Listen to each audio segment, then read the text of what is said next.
شراب زیادہ پی لی، بے کام کرنا چھوڑ گئے. یا رسول اللہ صلی اللہ علیہ وسلم یہ شراب میں مر گیا ہے. فرمایا معاذ اللہ قیامت میں اٹھے گا تو اس کے منہ سے شراب کی بدبو آ رہی ہے. مسلم شریف کی حدیث ہے، بخاری میں موجود ہے. ایک صحابی تھے، وہ حضور کے ساتھ میدان عرفات میں پہنچنے میں لیٹ ہو گئے.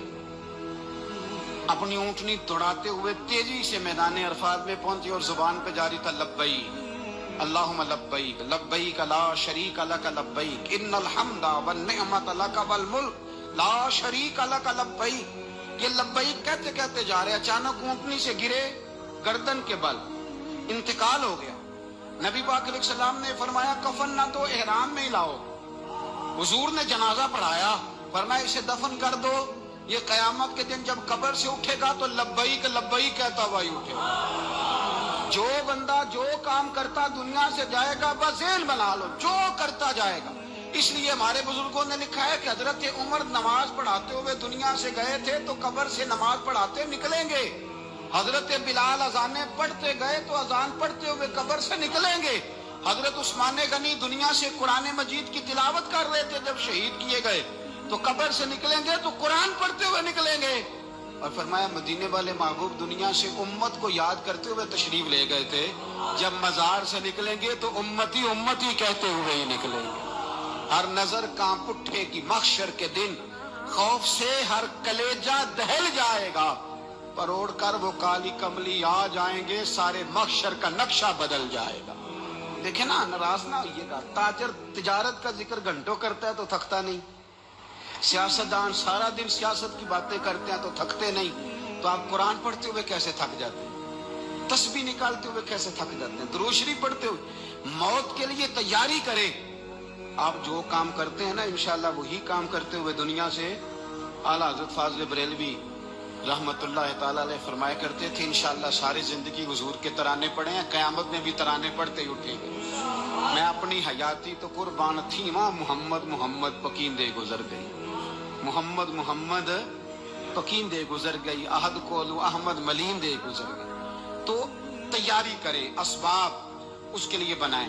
آپ بخاری مسلم دیکھیے، حضرت سیدنا ابو بکر صدیق رضی اللہ تعالیٰ عنہ فرمانے لگے کہ جب ہم غار ثور میں تھے تو کافر جو تھے نا وہ بالکل غار کے قریب آ گئے. جن لوگوں نے غار ثور دیکھی ہوئی ہے وہ جانتے ہیں کہ اس جانب وہ سوراخ ہے غار ثور کا جہاں تک کافر آن پہنچے تھے. تو فرماتے ہیں کہ کافر بالکل قریب آ گئے. اب پوزیشن یہ بن گئی کہ ان کے پیر ہمیں نظر آنے لگے، بالکل سامنے کھڑے ہیں، وہ تلاش کرتے کرتے آ گئے. حضرت ابوبکر صدیق رضی اللہ تعالیٰ عنہ فرماتے ہیں میں نے بڑی پریشانی کے عالم میں عرض کی یا رسول اللہ صلی اللہ علیہ وسلم، اگر انہوں نے اپنے پیروں کی طرف دیکھا تو ہمیں پکڑ لیں گے، اگر انہوں نے اپنے پیر دیکھے تو وہ ہمیں چھوڑیں گے نہیں، پکڑ لیں گے.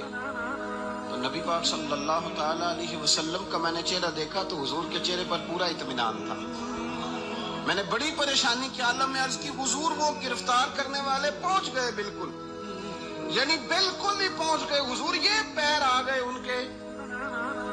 یا رسول اللہ صلی اللہ علیہ وسلم اگر انہوں نے نیچے دیکھا تو ہمیں گرفتار کر لیں گے. قربان جاؤں مدینے والے محبوب کے توکل پر.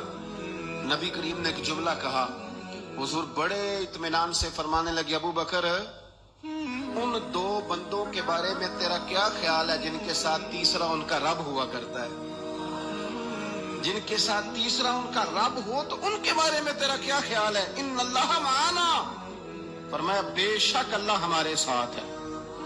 تو اللہ کی ذات پر توکل، بھروسہ اس کے فضل پر، اس کے کرم پر. دیکھیں نا ہمارے ہاں بہت زیادہ بعض لوگ خوف کا شکار ہو جاتے ہیں، ڈرتے پھرتے ہیں، سہمے رہتے ہیں. اور خدا کے بندے تیرا ڈر تجھے مارے گا، تیرا خوف تجھے مار ڈالے گا، تیرا ڈر جو ہے وہ تجھے کمزور کر دے گا. اگر تیرے اندر قوت ہے، اگر تیرے اندر ہمت ہے. جو لوگ روب کا شکار ہو جاتے ہیں وہ چلے جاتے ہیں، وہ ختم ہو جاتے ہیں. اور جن کی قوتیں باقی رہتی ہیں، جن کی ہمتیں باقی رہتی ہیں، جن کی طاقتیں باقی رہتی ہیں، وہ جسمانی طور پر تو جوان ہوتے ہیں، اللہ انہیں روحانی طور پر بھی جوانی عطا فرما دے.